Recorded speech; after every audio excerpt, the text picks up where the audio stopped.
बच्चों हम लोग कौन सा चैप्टर पढ़ रहे हैं? The fundamental unit of life, cell. ठीक है, अब इस चैप्टर में हमने बहुत कुछ पढ़ा, लेकिन थोड़ा सा इसके बारे में आज जो टॉपिक है वो समझने वाले हैं, प्रोकैरियोटिक सेल और यूकैरियोटिक सेल। ठीक है, अब ये प्रोकैरियोटिक सेल क्या होता है और यूकैरियोटिक सेल क्या होता है? ठीक है, अब हुआ ये ना कि जब सेल का कोड जैसे हुआ, जब टेक्नोलॉजी आगे बढ़ता गया, जनरेशन बाय जनरेशन आगे बढ़ता गया, तो समय माइक्रोस्कोप जो है पावरफुल बनना शुरू हो गया। ठीक है, फिर साइंटिस्टों ने क्या किया कि सेल के अंदर रिसर्च किया, सेल के अंदर क्या किया? रिसर्च किया। नहीं, हमें ये तो पता चल गया कि हाँ सारे के सारे लिविंग ऑर्गेनिज्म किस चीज से बने हुए हैं?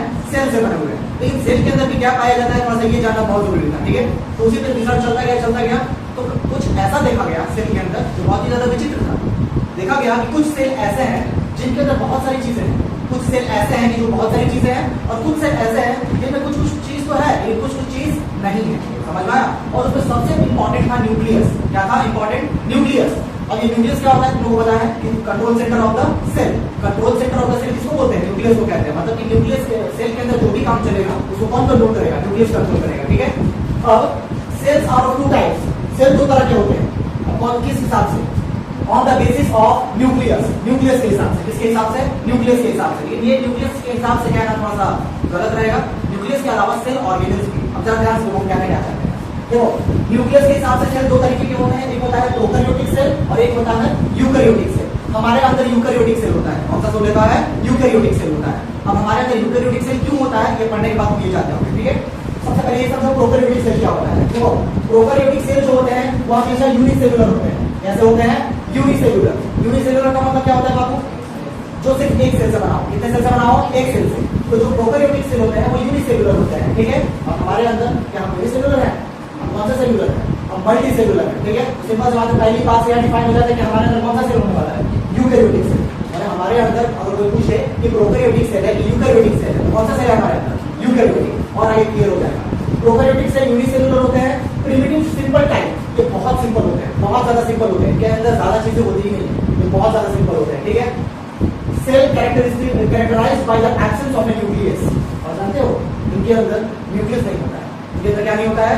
न्यूक्लियस। अगर होता भी है तो वेल डिफाइंड नहीं होता है, अच्छे से नहीं होता है। या तो होता ही नहीं है, और या तो अगर होगा तो अच्छे से नहीं होगा। ठीक है, ये सबसे इंपॉर्टेंट चीज है प्रोकैरियोटिक सेल का। तो उसके अंदर क्या होता है? Absence of nucleus. न्यूक्लियस होता ही नहीं है, अनुपस्थिति होती है न्यूक्लियस की। ठीक है, जो प्रोकैरियोटिक्स होते हैं, जो हमारे प्रोकैरियोटिक्स होते हैं, उनके पास मेम्ब्रेन बाउंड सेल ऑर्गेनेल नहीं होता है। ये सबसे इंपॉर्टेंट टॉपिक बात है बाबू। क्या कह रहा है? ठीक है, membrane bound cell organelle. Membrane bound cell organelle क्या होता है बाबू? ये रहा मेरा सेल, ध्यान से देना। क्या बताते हैं कि ये सेल है, सेल के इस पहले कवच को क्या कहते हैं? सेल मेम्ब्रेन कहते हैं। क्या कहते हैं? Cell membrane. और एक सेल मेम्ब्रेन के अंदर अलग अलग क्या होता है? सेल ऑर्गेनेल होता है। क्या होता है? Cell organelle. हमारे बॉडी में जैसे अलग अलग पार्ट है, तो हम बॉडी पार्ट को क्या कहते हैं? बॉडी पार्ट कहते हैं। तो सेल के अंदर अलग अलग ऑर्गेनेल होता है। लेकिन प्रोकैरियोटिक सेल में तो क्या है?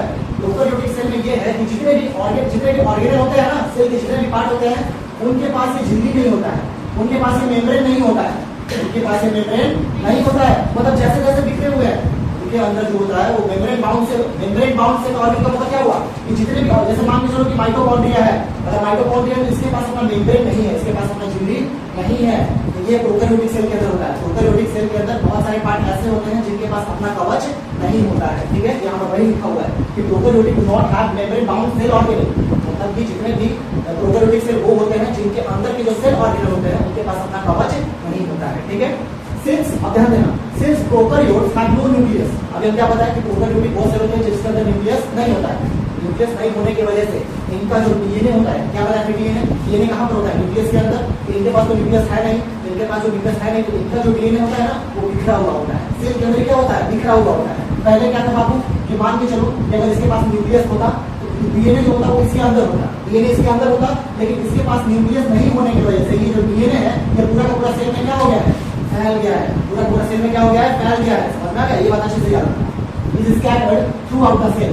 मतलब फिर से ध्यान से वो क्या कह रहे हैं कि हमारे प्रोकैरियोटिक सेल में न्यूक्लियस नहीं है। न्यूक्लियस नहीं होने की वजह से इसके अंदर का जो डीएनए है ये पूरे के पूरे सेल में क्या हो गया है? फैल गया है। अगर इसके पास न्यूक्लियस होता ये पूरा फैला हुआ नहीं होता, ये क्या होता? ये बस एक कैमरे हमारे कमरे में एक तरह से बंद रहता, अच्छे से बंद रहेगा, लेकिन अब पूरा बिखरा हुआ है।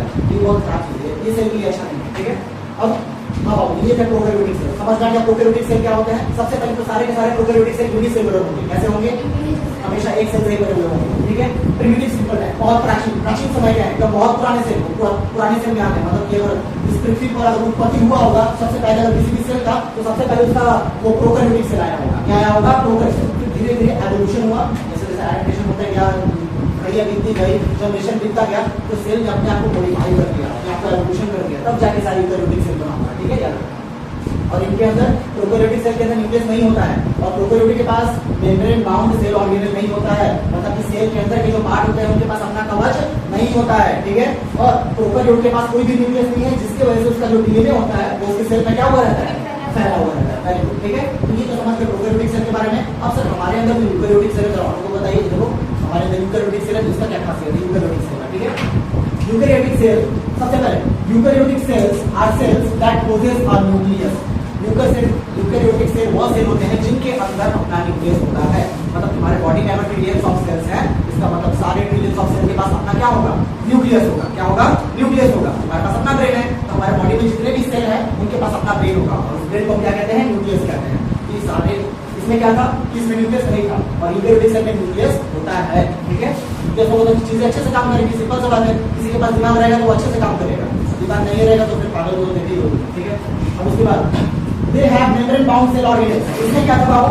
इसमें ये था कि सारे के सारे सेल ऑर्गेनेल्स के पास अपना कवच नहीं होता है। इसके अंदर ये रहा सेल, सेल के पहले वाली झिल्ली को क्या कहते हैं? Cell membrane. क्या कहते हैं? Cell membrane. अब इसके अंदर लिक्विड वाला पार्ट पाया जाता है, क्या बोलते हैं उसको बाबू? साइटोप्लाज्म। इसको बोलते हैं सेल मेम्ब्रेन। तो पहला कवच होगा उसको कहते हैं सेल मेम्ब्रेन, और इसका क्या नाम है बाबू? और इसका क्या नाम है? प्लाज्मा मेम्ब्रेन, ठीक है। अब इसके अंदर जो fluid like substance, the living content जो पाया जाता है उसको क्या कहते हैं? साइटोप्लाज्म। क्या कहते हैं?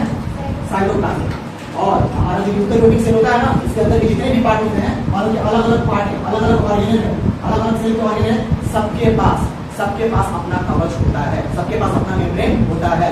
ये चीज यूकैरियोट में नहीं था, लेकिन यहाँ पर सबके पास अपना अपना कवच है, अपना अपना झिल्ली है सबके पास। और यहाँ तक ये भी सुनो, सिर्फ अपना अपना एक झिल्ली नहीं है, कोई कोई दो झिल्ली से है, तो किसी के पास दो झिल्ली है, किसी के पास दो मेम्ब्रेन है, किसी के पास तीन मेम्ब्रेन है, किसी के पास एक मेम्ब्रेन है। सबके पास मेम्ब्रेन है, सबके पास अपना अपना कवच है। समझना है सबको, ठीक है।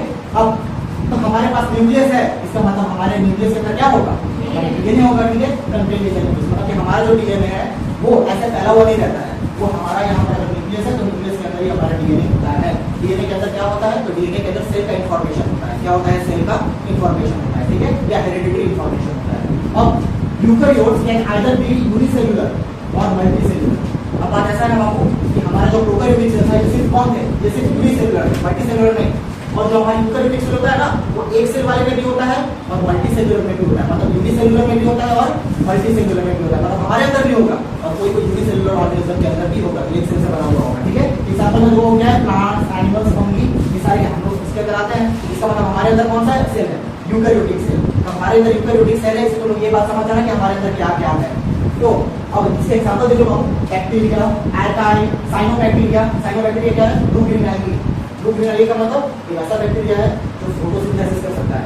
ये वैसा बैक्टीरिया है बाबू, एक सेल से बना हुआ है, ये फोटोसिंथेसिस कर सकता है। लेकिन इसके पास क्या प्रेजेंट होगा? क्लोरोफिल। क्या प्रेजेंट होगा? क्लोरोफिल। तो बात का बात है, लेकिन ये सारे एग्जांपल किसके हैं? इनके पास कौन सा सेल होता है? इनके पास प्रोकैरियोटिक सेल होता है। कौन सा सेल होता है? प्रोकैरियोटिक। हमारे अंदर कौन सा सेल होता है? यूकैरियोटिक। फिर से ध्यान से समझो, प्रोकैरियोटिक सेल में तुम्हारे प्रोकैरियोटिक सेल में न्यूक्लियस अच्छे से नहीं होता है या तो होता ही नहीं है। यूकैरियोटिक सेल में अच्छे से न्यूक्लियस होता है और उसी न्यूक्लियस के अंदर क्या होता है? डीएनए होता है। इसमें न्यूक्लियस नहीं होने की वजह से क्या होता है कि हमारा जो डीएनए होता है वो क्या होता है? स्कैटर्ड फैला हुआ रहता है। इसमें जो सेल ऑर्गेनेल होते हैं वो अच्छे से उनके पास मेम्ब्रेन होता ही नहीं है, मेम्ब्रेन होता ही नहीं है। और हमारे अंदर जो यूकैरियोटिक सेल है इसके अंदर जितने भी ऑर्गेनेल होते हैं उनके पास अपना कवच होता है।